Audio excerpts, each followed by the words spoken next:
इतने बड़े देश में 13 करोड़ के करीब करीब किसानों के लिए शॉर्ट टर्म एग्रीकल्चर फाइनेंस, उसको कोई तकलीफ अगर मिल जाए, कोई लंबी लिखा पढ़ी न करनी पड़े, इसकी शिक्षा चाहे जितनी भी हो, संस्थान की शिक्षा इतनी बड़ी हो कि उसको उचित फाइनेंस मिल जाए और वो अपना एग्रीकल्चर का काम कर पाए। ये व्यवस्था ने पूरे देश को एक प्रकार से, पूरे देश के किसानों को और पूरे देश के एग्रीकल्चर सेक्टर को नए प्राण पूरने की काम किया है।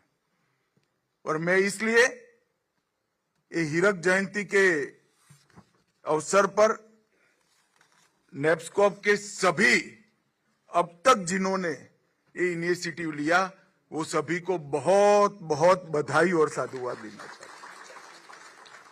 नहीं केवल स्टेट कोऑपरेटिव बैंक और डिस्ट्रिक्ट कोऑपरेटिव बैंक ने शॉर्ट टर्म एग्रीकल्चर फाइनेंस की चिंता की है, साथ साथ सामूहिक खेती हो, जल प्रबंधन हो, किसानों को खेती के लिए उपयोग में लाने वाली सारी सामग्री हो, और व्यक्तिगत काम से लेकर गांव को मजबूत करने के हर काम में प्राण पूरने का काम हमारी डिस्ट्रिक्ट कोऑपरेटिव बैंक और पैक्स ने करा है, जिसको स्टेट कोऑपरेटिव बैंक ने आधार दिया है। आज हमारा देश सहकार से समृद्धि और समृद्धि से संपूर्णता की ओर जाना चाहता है। मैं जब सहकार से समृद्धि का नारा का जिक्र करता हूं, तब सहकारिता मंत्रालय की स्थापना का उद्देश्य भी इसके अंदर समाहित है। हम एक ऐसी व्यवस्था चाहते हैं कि आर्थिक व्यवस्था देश के अंदर चाहते हैं कि जो देश के अग्रिम अर्थतंत्रों में सूचीबद्ध हो। हमने लक्ष्य रखा है कि 2027 में देश का अर्थतंत्र दुनिया में तीसरे नंबर का अर्थतंत्र बने, हमारा लक्ष्य है। परंतु सहकारिता मंत्रालय की स्थापना का उद्देश्य भी यह है कि एक और तो हम दुनिया के तीसरे नंबर के अर्थतंत्र के स्थान पर पहुंचे, गौरव के साथ पहुंचे, और साथ ही साथ 140 करोड़ लोगों की सुखाकारी की भी चिंता की जाए। हम ऐसा आर्थिक विकास नहीं चाहते हैं जिस आर्थिक विकास से देश तो बहुत प्रगति कर जाए और देशवासी पिछड़ जाए। हम सम विकास चाहते हैं। देश का किसान, देश के ग्रामीण क्षेत्र में रहने वाला गरीब और विशेषकर दलित, आदिवासी और महिला, ये सारे मार्जिनलाइज जो सेक्टर हैं, देश के अर्थतंत्र के विकास के साथ साथ उनका विकास बहुत जरूरी है। तभी हमारे संविधान निर्माताओं ने जो सम विकास की कल्पना की थी, इसको हम सिद्ध कर पाएंगे। महात्मा गांधी ने ग्रामीण स्वराज और राम राज्य की कल्पना हमारे सामने रखी, उसका भी यह हिस्सा है।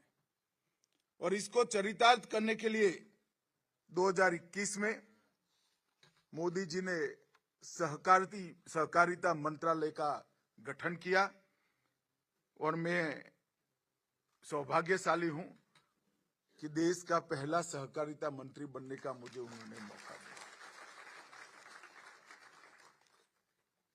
और मैं आज आप लोगों के सामने विश्वास के साथ कहता हूं, जब मोदी जी तीसरी बार प्रधानमंत्री बने हैं, तब हम सब सहकारी क्षेत्र के कार्यकर्ताओं ने मानकर चलना चाहिए, सहकारिता क्षेत्र के लिए ये मोमेंट है।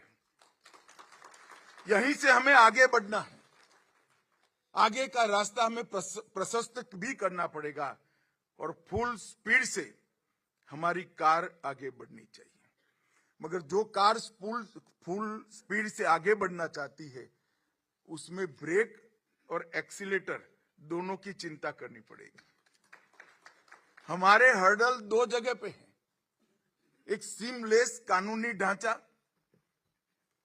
हमारे साथ समानता का व्यवहार, और हमारे अंदर जो 75 साल में बुराइयां आई है, वो बुराइयों को ढूंढकर हमने इसमें से मुक्ति भी पानी है।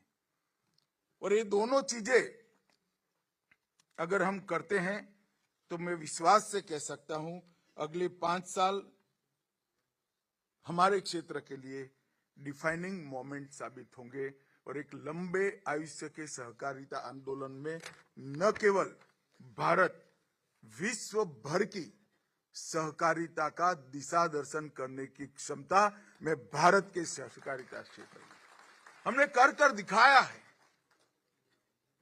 आज हमारी डेयरी कोऑपरेटिव्स की ब्रांड समग्र विश्व में 1 नंबर की ब्रांड बनकर खड़ी है। इफको हो, क्रिप्को हो, हमारी पैक्स हो, डिस्ट्रिक्ट कोऑपरेटिव बैंक हो, स्टेट कोऑपरेटिव बैंक हो, अर्बन कोऑपरेटिव बैंक हो, इन्होंने बहुत अच्छा परफॉर्मेंस किया है।